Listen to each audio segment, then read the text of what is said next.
alguma coisa boa?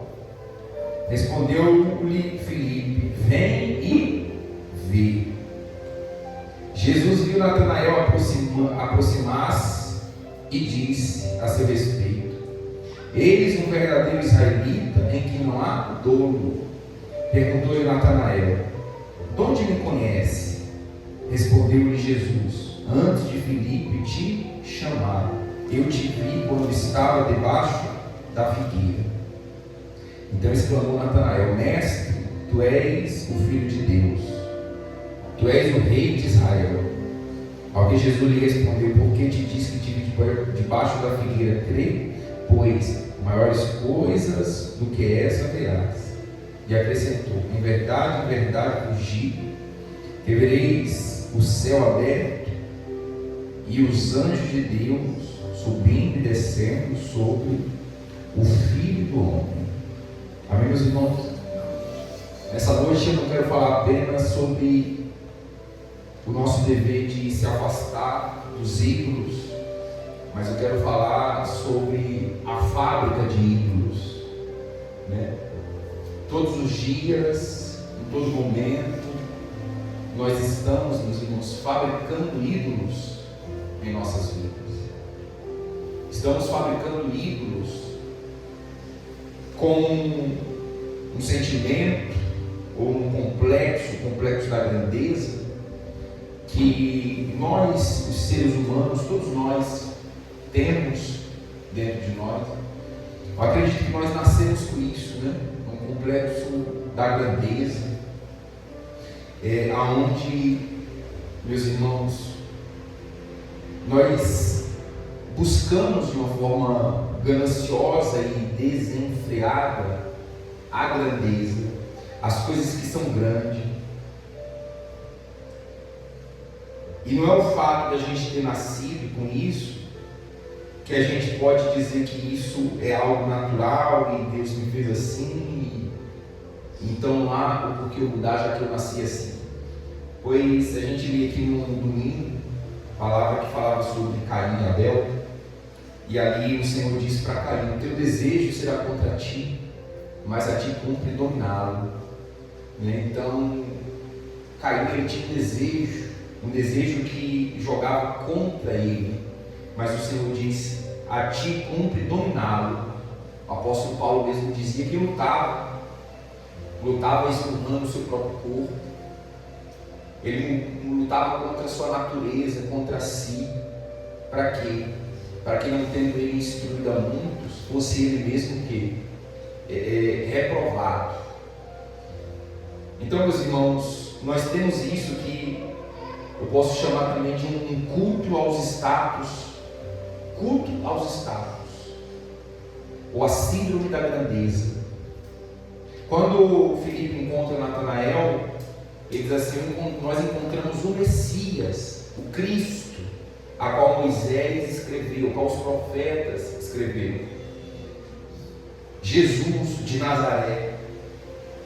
Nazaré era uma cidade muito pequena, uma cidade pobre. Foi lá que Jesus cresceu. Natanael diz assim: de Nazaré pode sair alguma coisa boa de Nazaré? Filipe diz: vem ver. Vem ver. Por que Filipe faz esse questionamento?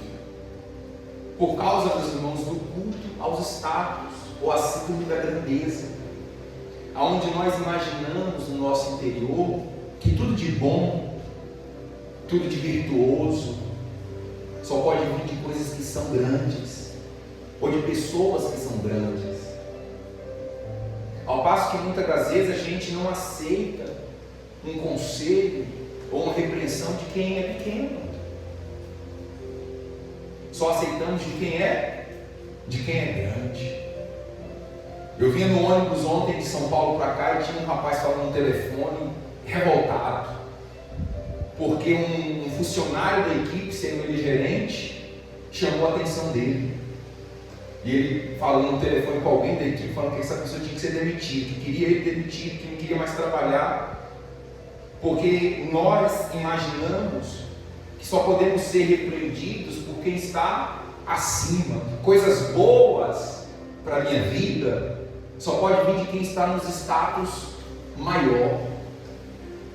Às vezes a gente não senta para conversar, para escutar, para ser aconselhado por alguém que tem menos estudos que nós, por alguém que às vezes tem menos bagagem, por alguém que tem menos experiência. Porque nós temos em nós, meus irmãos, esse culto aos status, à grandeza, imaginando que coisas boas só podem fluir de lá. É por isso que muitas das vezes nas igrejas a pessoa acha que um culto glorioso é um culto que está cheio de gente. O culto onde Deus está é o culto onde está cheio de gente. É a igreja que é grande, é a igreja que é forte, é a igreja que é influente. O culto onde Deus está é aquele culto onde tem aquela celebridade. Porque você vê quando uma igreja ela quer fazer um evento e impactar, a primeira coisa que ela faz é chamar alguém que tem o quê? Status. Porque ela sabe que a igreja vai encher. Então se a igreja enche por alguém que tem status, então o que está sendo feito ali é um culto ao status. Então por isso que eu chamo isso de culto ao status. Um pastor que seja famoso, um pregador que seja famoso, alguém que tem status, alguém que tenha posição. Ninguém num culto muito importante coloca alguém sem referência para pregar. Não coloca qualquer pastor. Obreiro então, o diácono? Não. Só no cultozinho que tem pouca gente. Então tem que ser alguém importante, alguém que tem status, alguém que tem grandeza. E aí você vê, meus irmãos, as pessoas, elas fluem. Chama o cantor tal para vir cantar aqui na cidade. Dá mais gente do que qualquer culto. Qualquer culto. E vai um monte de gente, lota, aquela coisa, e as pessoas, porque ela quer estar ali. Porque ela imagina que por ser grande, por ser famoso, por ser influente, o culto vai ser melhor, vai ser mais glorioso, vai ter mais revelações de Deus. O Senhor vai falar com ela, o Senhor vai curar ela, o Senhor... Por que muitas das vezes a gente está em um culto agora e a gente está pensando naquele culto que o pastor está tanto falando, o culto que o pastor está divulgando, quando que vai ser o próximo encontro de milagre? Vai ser dia tal. Naquele dia Deus vai me curar. Por que não agora? Por causa do culto ao status, por causa da síndrome da grandeza. Aquele dia vai ser grande, aquele dia não sei o quê. Não. O Senhor, Ele está aqui agora. Glória a Deus. O Senhor, meus irmãos, Ele não está apenas nas coisas grandes, pode sim estar, mas Ele também está nas pequenas. Ele está na altura, mas o salmista diz: se eu fizer minha cama no abismo, o Senhor também está lá. Nós não podemos esquecer, meus irmãos, que Abraão era só quando Deus o chamou. Moisés era gado quando Deus levanta para falar diante de Faraó. Gideão fazia parte da família mais pobre em Manassés, e ele mesmo era o menor entre os irmãos.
leproso